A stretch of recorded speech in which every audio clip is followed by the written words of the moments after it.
नमस्कार। कभी अपनी प्लेट में रखे खाने को देखकर ये सोचा है कि अरे ये सब आता कहाँ से है? तो चलिए आज हम एक मज़ेदार सफ़र पर चलते हैं और अपने खाने की कहानी को उसकी जड़ों तक मतलब बिल्कुल शुरुआत तक समझते हैं। चलिए एक बहुत ही सीधे साधे सवाल से शुरू करते हैं। आज खाने में क्या था? जो भी हो, क्या वो वही था जो कल खाया था या पिछले हफ्ते? शायद नहीं। और पता है, यही बात हमें एक बहुत दिलचस्प चीज की तरफ ले जाती है, और वो है खाने की जबरदस्त वैरायटी। हम सब अलग अलग समय पर, अलग अलग जगहों पर बिल्कुल तरह तरह का खाना खाते हैं। इन तस्वीरों को ही देखिए। इडली सांभर से लेकर फिश करी तक हमारे देश में खाने की वैरायटी तो बस कमाल है। लेकिन इन सारे स्वादिष्ट खानों के पीछे का राज क्या है? ये असल में बनते किन चीजों से हैं? तो चलिए अब एक जासूस की तरह इन डिशेस की पड़ताल करते हैं। हम इन्हें इनके सबसे बुनियादी हिस्सों में तोड़कर देखेंगे, जिन्हें हम कहते हैं संघटक या आसान भाषा में इंग्रेडिएंट्स। यही हमारे खाने के असली बिल्डिंग ब्लॉक्स हैं। तो ये इंग्रेडिएंट्स होते क्या हैं? देखिए, सीधे शब्दों में कहें तो ये वो सारी कच्ची चीजें हैं जिन्हें मिलाकर कोई एक डिश तैयार की जाती है। सब्जी हो, मसाला हो, तेल हो, हर एक चीज एक इंग्रेडिएंट है। यही हमारे भोजन की असली बुनियाद है। और यहीं पर एक मजेदार बात है, कुछ डिशेस कितनी सिंपल होती हैं, जैसे उबले हुए चावल। बस दो चीजें चाहिए, कच्चे चावल और पानी, हो गया। लेकिन फिर सब्जी करी जैसी डिशेस भी हैं जो एक पूरी पार्टी की तरह हैं, जिसमें ढेर सारे इंग्रेडिएंट्स शामिल होते हैं। तरह तरह की सब्जियां, नमक, मसाले, तेल और भी न जाने क्या क्या। और यही बात हमें वापस हमारे सबसे बड़े सवाल पर ले आती है। ये सारे अलग अलग इंग्रेडिएंट्स, चावल, सब्जियां, मसाले, तेल, आखिर आते कहाँ से हैं? क्या ये बस जादू से दुकानों में आ जाते हैं? चलिए अब इस रहस्य को भी सुलझाते हैं। जब हम खाने के सोर्स को ढूंढने निकलते हैं तो जवाब पता है बहुत ही आसान निकलता है। हमारे खाने की लगभग हर चीज सिर्फ दो मेन सोर्स से आती है, पौधे और जानवर। जी हाँ, बस ये दो। और देखिए, ये तस्वीर इसे कितने अच्छे से समझाती है। एक तरफ है धान के खेत जो हमें चावल जैसे अनाज देते हैं, और दूसरी तरफ है मुर्गी जैसे जानवर जो हमें अंडे देते हैं। बस यही है हमारे खाने की दुनिया के दो सबसे बड़े पिलर। और अक्सर जो सबसे स्वादिष्ट डिशेस होती हैं ना, वो इन्हीं दोनों सोर्स का एक बेहतरीन मिक्सचर होती हैं।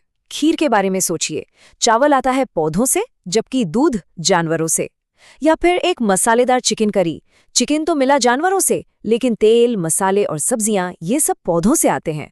मतलब ये एक बढ़िया टीम वर्क है। ठीक है, तो चलिए अब पौधों की दुनिया में थोड़ा और गहराई से चलते हैं। आपको ये जानकर शायद हैरानी होगी कि हम पौधों का सिर्फ एक हिस्सा जैसे फल ही नहीं खाते।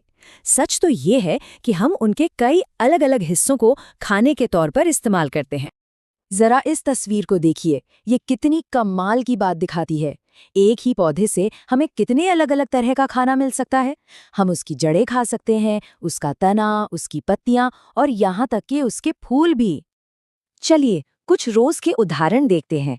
हम गाजर खाते हैं जो असल में एक जड़ है, पालक खाते हैं जो कि पत्तियां हैं, बैंगन एक फल है, और हाँ, सरसों के बीजों से हम तेल निकालते हैं। है ना कमाल की बात कि एक पौधा हमें कितने अलग अलग तरीकों से खाना देता है। और ये तो और भी शानदार बात है।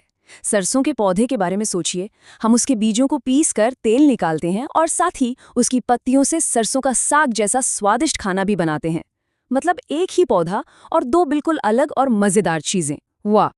बीजों की बात चली है तो क्या आपको पता है कि उन्हें और भी ज्यादा पौष्टिक बनाने का एक तरीका है?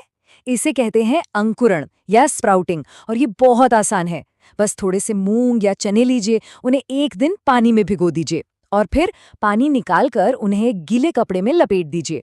और बस एक दो दिन बाद आप देखेंगे कि उन बीजों में से छोटी छोटी सफेद पूंछ जैसी चीजें निकल आई हैं। ये अंकुरित बीज हैं जो अब एक सुपर हेल्दी और टेस्टी स्नैक बन चुके हैं। देखिए तो जरा, सूखे बीजों से ये कितने अलग दिख रहे हैं। ऐसा लग रहा है जैसे इनमें से जिंदगी फूट पड़ी हो। पौधे हमें एक और मीठा तोहफा देते हैं, लेकिन इसे बनाने में हमें थोड़ी मदद लेनी पड़ती है। हम बात कर रहे हैं शहद की।